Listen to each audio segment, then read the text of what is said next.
কিছু মানুষের পাগলামির জন্য বলা হয় দুনিয়াটাকে আজকে এই পর্যায়ে নিয়ে আসা গেছে। কিছু মানুষ যদি আউট অফ দ্য বক্স চিন্তা করতে না পারতেন, আমরা দুনিয়ার এই পর্যায়ে এই সুবিধা হয়তো এখন এই সময়টাতে এইভাবে পেতাম না। যে মানুষগুলো বাংলাদেশে থাকেন না কিন্তু বাংলাদেশ নিয়ে চিন্তা করেন, মনোজগতে সবসময় এই দেশ, এই দেশের মানুষ, এই দেশের মাটি, এই দেশের প্রকৃতি নিয়ে ভাবেন, এরকম একজন মানুষকে আজকে আমরা গেস্ট হিসেবে পেয়েছি। পরিচয় করিয়ে দিই, আমাদের মিস্টার কাজী মিয়া।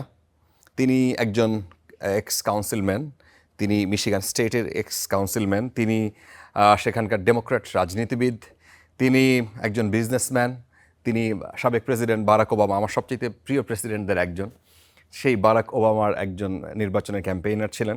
তার অনেক পরিচয়, আসলে তার কাছ থেকেই শুনবো।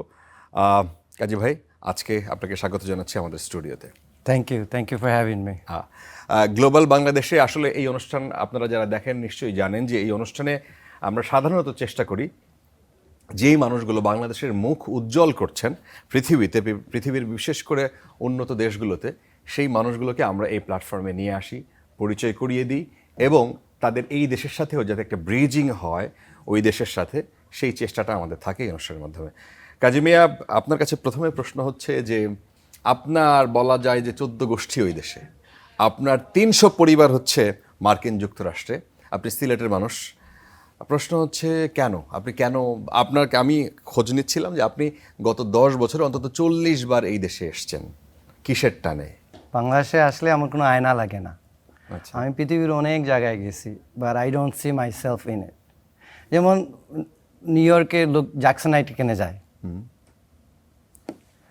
লন্ডন লোকজন ব্রিকলিনে যায়, কারণ টু সি দ্য ব্রাদারহুড, নিজের দেশের মানুষ তারা।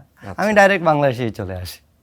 আর বাংলাদেশে আসলে আমার যে লাভটা হয়, ইট কিপস মি হাম্বল। আমি ইচ অ্যান্ড এভরি টাইম বাংলাদেশে আসলে I learn something and I gain a lot. যেটা হইল গিয়া যে এই যে আমরা বলি আলহামদুলিল্লাহ, I feel lucky and privilege that আমি আমেরিকাতে থাকতে পারতেছি, that I am lucky enough to live in one of the greatest country in the world. আর বাংলাদেশে আসলে it humbles me. Because আমি দেখি আমার আত্মীয় স্বজন, আমার ফ্রেন্ড বন্ধু, দেশের মানুষ কত স্ট্রাগল করতেছে। So when I go back, it motivates me to work even harder. And that's why I keep coming back. ছোট্ট করে নিজের একটু গল্প বলবেন যে আপনিও তো ওই ধরনের পরিবার থেকেই ওখানে গেছেন, কেমন ছিল মানে ওই জার্নিটা? কোন বয়সে গেছেন ওখানে? I was 9.5. আমরা যেটা আমার বাবা আমাকে সবসময় বলতেন আমরা গরিব ছিলাম। আমাকে আমার বাবা কনস্ট্যান্টলি রিমাইন্ড করতেন, বলে আমরা আমেরিকা না আসতে পারলে আমরা অনেক স্ট্রাগল করতাম বাংলাদেশে। আর এটা বলার কারণটা হয়েছে বাবা আমাকে ডিফারেন্টভাবে মোটিভেট করতেন, যাতে আমি অ্যাপ্রিসিয়েট করি, মানুষের সাথে ভালো ব্যবহার করি, যাতে আমার ইগোটা যাতে গ্রাউন্ড লেভেলে থাকে। আচ্ছা। আর একটা জিনিস, দিস ইজ অ্যানাদার, আমার বাবাও সবসময় বলতেন আমি একসময় রিটায়ার করার পরে আমি বাংলাদেশে যাব, আচ্ছা, অনেক সময় কাটাবো। হঠাৎ 2016 আমার বাবা মারা গেলেন। আচ্ছা। ওনার দেশে আর আসা হলো না, আর রিটায়ারমেন্ট টাইমে সময়ও স্পেন্ড করতে হইলো না। সো আমার বাবা মারা যাওয়ার পরে আই মেড এ মিশন, আমি সুযোগ পাইলেই আমি বাংলাদেশে আসবো আর আসি। এসে কি করেন? এই তো এলাকাতে সময় দেই। আমার এখানে তো এই দেশে তো আপনার কোনো বিজনেস নাই, নো, এই দেশে আপনার কোনো ওই ধরনের কোনো প্রজেক্ট নাই, এই দেশে আপনি রাজনীতিও করবেন না, না, কিন্তু আপনি এই দেশে আসেন কেন? এই তো বললাম যে আসার পরে ইট হাম্বলস মি। বাট আমার ছোট ছোট কাজ করি, আমি এলাকাতে গাছ লাগাই। Tree plantation is one of my হাবি, মাই প্যাশন প্রজেক্ট। আমি লাস্ট 10-15 ইয়ার্স ধরে বাংলাদেশে অনেক গাছ লাগাইছি, and this is A life long mission. I will continue. আমার কোনো এনজিও নাই, I do it for my personal satisfaction. Mostly আমি সুনামগঞ্জ, সিলেট বা বাংলাদেশের ডিফারেন্ট এরিয়াতে গাছ লাগাইছি। মোস্টলি আমি হোম ডিস্ট্রিক্টে এই কাজ করি। আচ্ছা, আপনি আপনার ওখানকার পরিচয় কি আমাদের সামনে একটু দিবেন? যে ওখানে আপনি কাউন্সিলম্যান ছিলেন মিশিগান স্টেটে, সেখানে বাংলাদেশি একজন মানুষ এবং আপনার যে প্রোফাইল, সেখানে কাউন্সিলম্যান হলেন, এবারে রাজনীতিতে কিভাবে জড়ালেন সেখানে? এটা আসলে আমি তো পলিটিশিয়ান না, আমি since I was a young boy I was always active in the community. I volunteered for different organizations. When Senator Obama, now President Obama, when he ran for office, I volunteered on his campaign. Okay From early stage, from grassroots rebel থেকে কাজ করছি। দেন আমার কাছে Obama ফিভারটাও catch করছে, আমি ভাবলাম আমিও run করব। আচ্ছা তো ফলোইং ইয়ার আমি ইলেকশনে রান করছি, আলহামদুলিল্লাহ people of Michigan elected me. তারপরে আমি আবার প্রাইভেট সেক্টরে চলে গেছি। আচ্ছা আমি সো লাকি, আমি আর্লি এজে রিয়েলাইজ করছি যে মানুষের উপকার করতে হইলে সবসময় যে আপনি জনপ্রতিনিধি হইতে হবে, সব জেনে এমপি হইতে হবে, আচ্ছা এমপি হওয়া লাগবে না। আচ্ছা বাইরে একটা জিনিস মানুষকে, আমাদের দর্শকদেরকে মনে করিয়ে দিই, সেটি হচ্ছে যে আমি ভাবতাম যে মার্কিন যুক্তরাষ্ট্রে সম্ভবত নিউ ইয়র্কেই সবচেয়ে বেশি বাংলাদেশিরা থাকেন।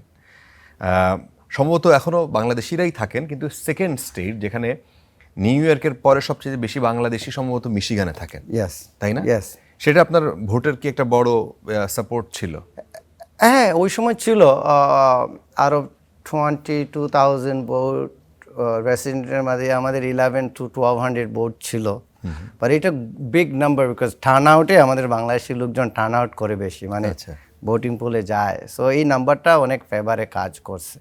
আর আলহামদুলিল্লাহ for me, people from all different background voted for me. ওইখানে শুধু বাংলাদেশি না, একসময় পলিশ কমিউনিটি স্ট্রং ছিল, now Yemeni community strong. Hamtramck is a very unique and special place. It's like a transition city. আর মিশিগানে আরেকটা যে জিনিস, বাংলাদেশের যে আমেরিকাতে remittance centre, Michigan is one of the strongest remittance centre. সবচেয়ে বেশি মানে নিউ ইয়র্কের পরে ইয়র্কের পরে। If I could be wrong, but I believe every day $250,000 বাংলাদেশে আসে থ্রু এভরি ডে। আমরা নিউজে দেখছিলাম আপনারা ওখানে মিশিগানে একটা কনসুলেট চালুর প্ল্যান, সেখানে বোধহয় আপনারও খুব দারুণভাবে চেষ্টা ছিল। সেটা কত দূর, মানে ওখানকার মানুষকে এখনও বোধহয় বাংলাদেশি কোনো কাগজপত্র তৈরি করতে হলে কোথায় আসতে হয়? ওয়াশিংটন যাইতে হয়। আলহামদুলিল্লাহ এটা বাংলাদেশ গভর্নমেন্টের, from the Bangladesh government side সব কাজ কমপ্লিট। রাইট নাও এটা ডিপার্টমেন্ট অফ স্টেটে আছে।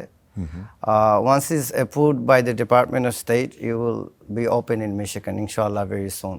আচ্ছা, সেখানে তো আপনারা শুরু থেকেই লেগেছিলেন, আপনি বিশেষ করে? না, আমি আমার আগে এটা it's been a 20-year mission. আমার আগে অনেক মানুষ এটার পিছনে পরিশ্রম করছেন। ওদের পরিশ্রম দেখার কারণেও আমার আগ্রহ আসছে। অনেক মানুষ এটার পিছনে কাজ করছে, ওরা মারাই গেছে, they are dead now. Okay.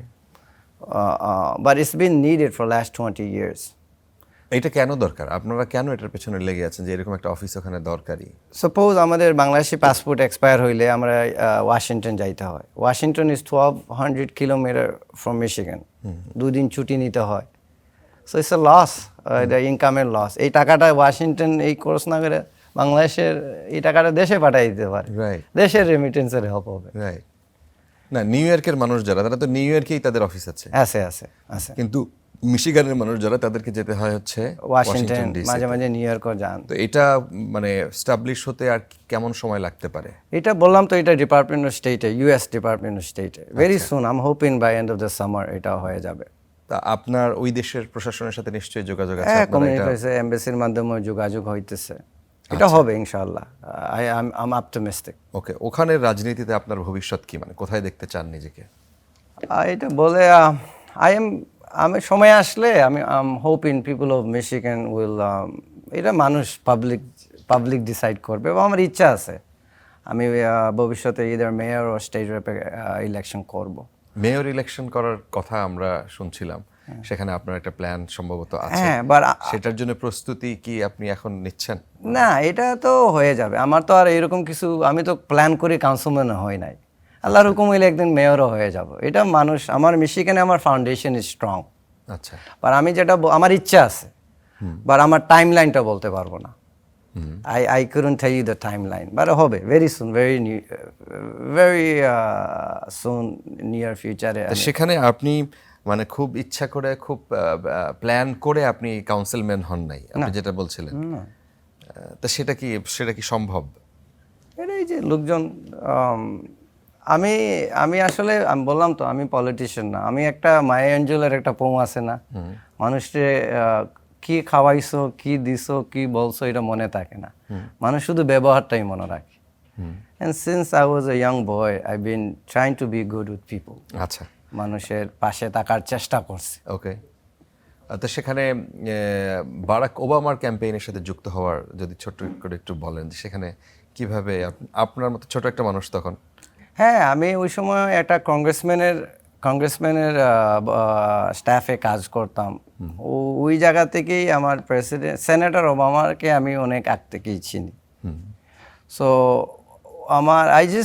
ওই যে কিছু কিছু লিডার আছে না, দেখলেই ওর একটা অরা আছে, একটা ভাইব, এটা আনএক্সপ্লেইনেবল, এটা ওর পাশে না গেলে বুঝবা না। আচ্ছা, he is like a magnet. So ওই যে হি ওয়াজ এ লং স্টার্ট ক্যান্ডিডেট, ওই সম্বন্ধে কেউ ভাবেই নাই, ইভেন আমিও অনেক সময় বিলিভ করি নাই, but I just believed in him. তিনি কিভাবে নোটিস করলেন যে এই ছেলেটা? না, এটা তো উনি না, এটা তো ক্যাম্পেইনের ওর যে ওবামার যে ground work was on a different level, বুঝছেন, ওটা স্টেট লেভেলে, ডিফারেন্ট লেভেলে। আর ওই সময় Obama was one of the first candidate to use Facebook. Okay. So ওই থ্রু দোজ অ্যাভিনিউতেই আমরা পরিশ্রমের মাধ্যমে আসছি। ইটস না লাইক অমুকের ছেলে অমুক এমপির বাতি যাওয়ারে নিয়ে আসো, এভাবে আসে নাই, এটা পরিশ্রমের মাধ্যমে হয়ে গেছে। আচ্ছা, And it was a long process. It was a long campaign. It was a long campaign. তো বাংলাদেশি এই ধরনের একটা পরিবার থেকে উঠে আসা এরকম একটা ছোট ছেলে পরিশ্রম করলে মানে সব সম্ভব। হ্যাঁ, এটা আমেরিকাতেই পসিবল, আমেরিকাতেই পসিবল। এটা আমি ইনশাআল্লাহ বাংলাদেশে এটা পসিবল হবে। আমরা বাংলাদেশে আমরা ওই যে নেপোটিজম, ওই যে ফ্যামিলি, যেমন আমি একটা এক্সাম্পল দিই, পাইলটের ছেলে তো পাইলট হইতে পারবে না, he has to have licence. Right. একটা টিচারের ছেলে টিচার হইতে পারে না, বাট ফর সাম রিজন বাংলাদেশে দেখা যায় এমপির ছেলে এমপি হয়, বুঝছেন, প্রাইম মিনিস্টারের ছেলে প্রাইম মিনিস্টার হয়। ওইটা থেকে আমরা বাইরে দিতে হবে। আচ্ছা, we have to go back to qualification. Right. আপনার গাছ লাগানো নিয়ে আপনার কিছু প্ল্যান আছে, এখানকার শিক্ষা নিয়ে আপনার কিছু এডুকেশন সিস্টেম নিয়ে আপনার কিছু অবজারভেশন আছে। আপনি এতগুলো স্কুল ঘুরেছেন বাংলাদেশে, সেগুলো একজন সাধারণ মানুষের পক্ষেও চিন্তা করাও সম্ভব না, কেন করেন এই পাগলামিটা। দর্শক, কাজী মিয়ার সাথে গল্প হচ্ছিল আজকে গ্লোবাল বাংলাদেশে। আজকে তিনি আমাদের গেস্ট। ছোট্ট একটা বিরতির পর আবারও তিনি আমাদের সাথে এই গল্পে যুক্ত হবেন। দর্শক, গ্লোবাল বাংলাদেশে আজকে আমাদের একজন বিশেষ অতিথি আমাদের সাথে আছেন, মিস্টার কাজী মিয়া। তিনি মার্কিন যুক্তরাষ্ট্রে থাকেন এবং সেখানকার এক্স কাউন্সিলম্যান। তিনি ডেমোক্র্যাট দলের রাজনীতির সাথে যুক্ত। ভবিষ্যতে তিনি হয়তো সেখানকার মেয়র হওয়ারও একটা সম্ভাবনা মানে আমরা আশা করতেই পারি যে তা, এবং তার প্রত্যাশা। কাজী মিয়ার সাথে আমরা আলাপ করছিলাম। কাজী মিয়া, যদি আপনি এই বিষয়টা বলেন আমাদেরকে, আপনি এই দেশে আসেন, আপনার একটা কনসার্ন ছিল যে আপনি সেখানকার মানে মিশিগানের যেই পরিমাণ রেমিটেন্স বাংলাদেশে পাঠায় সেই অনুযায়ী মিশিগানের মানুষ ওই সাপোর্টটুকু, বাংলাদেশের ওই সাপোর্টটুকু, সামান্য সাপোর্ট সেটাও পায় না। এই আফসোসের ব্যাপারটা আপনার মধ্যে আছে। শুধু মিশিগান না, আমরা যে বাইরে যারা আছি, পৃথিবীর সব দেশে যারা আছি, আমরা এই কোনো সরকারে আমাদেরকে প্রপার ভ্যালু দেয় না। আপনাকে একটা প্রশ্ন করি, রাইট নাও বাংলাদেশের যে সংসদে কতজন পার্লামেন্ট মেম্বার আছে যে রিমিটেন্সের সাথে ইনভলভ আছে বা রিমিটেন্সে কন্ট্রিবিউট করতেছে? না। সো বাংলাদেশে যে গার্মেন্ট সেক্টরে $35 বিলিয়ন এক্সপোর্ট করতেছে, বাট ইম্পোর্ট করতেছে 30 billion. So room is 5 billion. তারপরে গার্মেন্ট ফ্যাক্টরিজ যে মালিকরে কত সাবসিডিজ দেওয়া হইতেছে, ক্যাশ, ওদেরকে এমপিও বানানো হইতেছে, এই টাকা পাচারও হচ্ছে। হয়, আর কিছু বাই ল রাখতেও পারে। রাইট। বাট আমরা যারা রেমিটেন্স দিতেছি, যেটার মধ্যে কোনো এক্সপেন্স না, এটা পুরো 100% প্রফিট, রাইট, আমাদেরকে আইনগতভাবে বঞ্চিত করা হইতেছে। কিরকম? ফর এক্সাম্পল, একজন যেমন আমি বাংলাদেশে জন্ম, আমি ইউএসএতে কাউন্সিলম্যান হইতে পারতেছি, আর আমি আমেরিকাতে আমি বলতেছি না, এনি বাড়ি বাইরে থেকে আইসা কিন্তু বাংলাদেশের পার্লামেন্ট হইতে পারবে না, আইনভাবে বন্ধ করে। জায়গা জমি ব্যাংক করতে অনেকভাবে আমাদেরকে কিন্তু আইনভাবে বঞ্চিত করা হইতেছে। But we are the people that's actually the backbone of Bangladesh. The people that are giving remittance. আরেকটা দুঃখর বিষয়, সব সরকার, I'm not targeting anybody, সবাই কিন্তু মিটা কথা বলে। but nothing is happening in concrete. Like What are we doing? Remittance giver কি করা হইতেছে? আমি হইলে আলাদাভাবে একটা মন্ত্র এই যে প্রবাসী কল্যাণ এগুলা দিয়ে হবে না, সেপারেট একটা উইং থাকতো যাতে রিমিটেন্স যারা দিতেছে ওদেরকে আমি গিয়া ট্রাভেল করে ওদেরকে বুঝাবো, বলে প্লিজ প্রপার চ্যানেলে টাকাটা পাঠিয়ে দাও। Still 60% of the money is coming in black money. ওইটাতে যদি আমরা 80% যদি রিমিটেন্স নিতে পারি, বাংলাদেশের কোনো অভাব থাকবে না। Then if we take the time to encourage people to visit Bangladesh, বা ট্যুরিজম বলেন বা ইনভেস্টমেন্ট দিয়ে সবাই যে ফ্যাক্টরি করতে হবে এটাও না। ইফ এভরি বাংলাদেশি ডিসাইডস আমি $1,000 বাংলাদেশে আমার অ্যাকাউন্টে রাখবো, right can you imagine how much money will be in the national reserve? ওগুলো স্মল জিনিসে তো আমরা ফোকাস করতে হবে। না, যদি আমরা এখন আপনাকে প্রস্তাব দেই, গভর্নমেন্ট আপনি এই দেশে এসে একটা ফ্যাক্টরি করেন, আপনার ওই দেশে এত বিজনেস, আপনি এই দেশে হ্যাঁ মানে 100-200 কোটি টাকা বিনিয়োগ করেন আপনি ওই দেশ থেকে, এবং আপনার মতো অনেক মানুষ আছে যারা এই সামর্থ্য রাখে, কিন্তু বাংলাদেশ সরকার বা আমরা তাদেরকে অ্যাট্রাক্ট করতে পারছি না, কি মানে কেন পারছি না? বিকজ দাওয়াত দিতে হবে, ইউ হ্যাভ টু ইনভাইট। আর কেন আমরা ফ্যাক্টরিতে জাস্ট ফোকাস করব? আমরা বাংলাদেশি লোক বাইরে ইউরোপ আমেরিকাতে we are expert in every sector. আমরা কি করি, ইউএসএতে গেলে আমরা ইউএসএর প্রোডাক্ট কসমেটিক প্রোডাক্ট আনবো, জাপান গেলে ইলেকট্রনিক্স আনবো, but what we don't do is we don't bring ideas back. We have to start bringing ideas back to Bangladesh. মানুষ আসতে হবে, first they have to come to Bangladesh, তারপরে না ফ্যাক্টরি। তো এই মানুষগুলোকে আনতে ব্যর্থ হচ্ছে দাওয়াত government। দিতে হবে, they have to feel welcome, দাওয়াত দিতে হবে। মুশকিল এই জায়গাটাই, আমরা এই অনুষ্ঠানের মাধ্যমে বাংলাদেশি যারা ডায়াসপোরা সদস্য এরকম আছে, যারা ইনফ্লুয়েন্সিয়াল অন্য দেশে, তাদেরকে এই দেশের সরকারও সেভাবে রিকগনিশন দেয় না, এই দেশের সাধারণ মানুষও তাদেরকে চিনে না, সুতরাং ওই রেসপেক্টটাও তাদের প্রতি থাকে না। যেমন কাজী মিয়া, আপনাকে কয়জন মানুষ এইভাবে চিনে আমি ঠিক জানি না। সো আমরা গণমাধ্যমে কাজ করে কিন্তু এইভাবে আপনাদেরকে চিনি নাই। সো এই জায়গায় একটা রিগ্রেট ফিলিংস আপনাদের মধ্যে থাকার কথা। I can tell you, there is about 10,000 Ashik out there. ওই যে বিডার Ashiq, there is 10,000 Ashiks out there. We have to bring them back. ওদেরকে আমাদের অ্যাডভান্টেজটা কি জানেন, আমাদের ব্লাড লাইন বাংলাদেশে আছে, ব্লাড লাইনের টানে ওরা আসবে। একজন তো দাওয়াত দিতে হবে ভাই, somebody has to be the person inviting them, reaching out to them. Bangladeshi যেসব মানুষ ধরেন অন্য দেশে থাকে, তারা অন্য দেশে ঘুরতে যাচ্ছে কিন্তু বাংলাদেশে ফিরছে না। আমি বলতেছি না আমার মতো বছরে 2 বার আসো, Right. 2 বছর পরে একবার আসো, রাইট 5 বছরেও একবার আসো। আই হ্যাভ রিলেটিভ মেম্বার্স, ওরা বিগত 15 বছরের মাঝে বাংলাদেশে আসে নাই। আচ্ছা, বাংলাদেশের শিক্ষা সেক্টর নিয়ে আপনার কিছু অবজারভেশন আছে? আপনি এতগুলো স্কুল কেন ঘুরেছেন এবং ঘোরার পরে আপনার কি অনুধাবন? বাংলাদেশে আমি ওভার দ্য লাস্ট 10 years আমি অলমোস্ট ওভার 100, আমি যেহেতু স্কুলে গেছি, আমার মনে হয় বাংলাদেশের শিক্ষামন্ত্রী এত স্কুলে যায় নাই। আচ্ছা, আর বাংলাদেশে এডুকেশন সিস্টেমটা মনে করেন টয়লেটে চলে গেছে, ইটস ইন দ্য ড্রেনেজ। অনেক কষ্ট লাগে। আমার এলাকাতে জাস্ট লাস্ট উইক একটা স্কুলে গিয়ে আমি 280টা গাছ দিছি, নিজের হাতে আমি গাছ, একজন ওদেরকে বুঝাইছি প্লিজ গাছগুলো বাসায় নাও, বাড়িতে নিয়ে প্ল্যান্টেড ট্রিজ, যদি ডিসেম্বরে ওই গাছগুলো তোমরা বাঁচায় রাখতে পারো, আমি I will have a surprise for you. Okay, ওদেরকে একটা ল্যাপটপও গিফট দিছি, মানে উৎসাহ করার জন্য। আচ্ছা, ক্যান ইউ বিলিভ ফারাবি, ওই গাছগুলো ওরা বাড়িতেই নেয় নাই, যাওয়ার সময় রাস্তাঘাটে পালাইয়ে চলে গেছে। এটা আমার এলাকাতে হয়েছে, এটা এই রিপোর্টও আমি পাইছি, দেখছি আমি গাছ যে ওরা পালাই গেছে দেখছি। This are high school students, this are not elementary school students. Who is responsible for that? এটা আমার কি বোঝানোর কোনো অভাব ছিল, না হেড স্যারের অভাব ছিল, না এটা শিক্ষামন্ত্রীর ব্লেম, না এটা আপনি খারে ব্লেম দিবেন? As a society we have failed.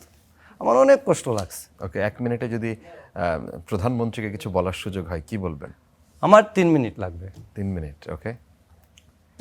First আমি ওনাকে বলতাম আমার বাবা ওনার বাবাকে অনেক ভালোবাসতেন। আচ্ছা, সেকেন্ড হইল, this is a very important time in Bangladesh. You can be the Abraham Lincoln of Bangladesh. You don't have to be the smartest person in Bangladesh, but do surround yourself with smart people. Spend your time wisely. What you do in the next 5 to possibly 10 years is going to determine how Bangladesh is in 2071. Our goal has to be how is Bangladesh going to be in 2071. Don't just plan for tomorrow. Look at the big picture. And I think he has the capability, but you have to surround yourself with people that are smarter than you. ওকে যদি মানুষকে কিছু বলতে বলা হয়, young গ্রুপকে এবং হচ্ছে এই দেশের মানুষকে কি বলবেন? এটা আমি বলবো যেটা আমি প্রেসিডেন্ট কেনেডি, আমার ফেভারিট প্রেসিডেন্ট, উনি বলছিলেন, ask not what your country can do for you, ask what you can do for your country. এটা হলো দেশ আমার জন্য কি করবে এই প্রশ্নটা না কইরা আমি দেশের জন্য কি করব এটা বলতে হবে. We all have this mentality to do something for Bangladesh. সবাই কিন্তু ঘুরাইতেছে কিভাবে সরকারের বাজেট থেকে কন্ট্রাক্ট নিব, সরকারের কিভাবে চুষা খাবো, এইভাবে এভরিবডি ইজ রানিং অ্যারাউন্ড. আমরা ওই জায়গাতেই বাইরে হতে হবে. Every person in Bangladesh can do something in their own capacity to help Bangladesh move forward. All of us have the capability. Just mentality-টা থাকতে হবে. অনেক ধন্যবাদ মিস্টার কাজী মিয়া আমাদের এই সময়টুকু দেওয়ার জন্য. আমার মনে হয় যে এই স্বল্প সময়ে এই যে লার্নিং আপনার জীবনে, আমার মনে হয় গল্প করলে এই সময়টা অনেক আপনার জীবন থেকে কি শিখলেন, কি বুঝলেন সেটা মানুষকে জানাতে পারলে আমার মনে হয় যে আরও বেশি মানুষ এনগেজ হতে পারতো. আপনাকে এই সময়টুকু দেওয়ার জন্য অনেক ধন্যবাদ. নিশ্চয়ই অন্য আরেকবার যখন বাংলাদেশে আসবেন তখন এই গল্প করবেন আমাদের সাথে. ইনশাআল্লাহ. For Bangladesh I am one phone call away. Kazi Mia আমাদের সাথে ছিলেন. দর্শক, আজকে গ্লোবাল বাংলাদেশ এই পর্যন্তই. তিনি যে কথাগুলো বলেছেন আমি জানি না কতজন মানুষ এটা দেখবেন, কিন্তু এই বাংলাদেশের জন্য তারা এরকম করে ভাবেন.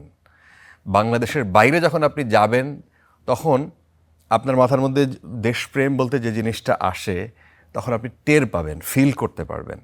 কিন্তু পরের প্রজন্ম আর সেটা পারে না, তারপর পরের প্রজন্ম তো হারাই ফেলে. তো এই মানুষগুলোকে আমরা আবার ব্রিজিং করতে চাই এই অনুষ্ঠানের মাধ্যমে.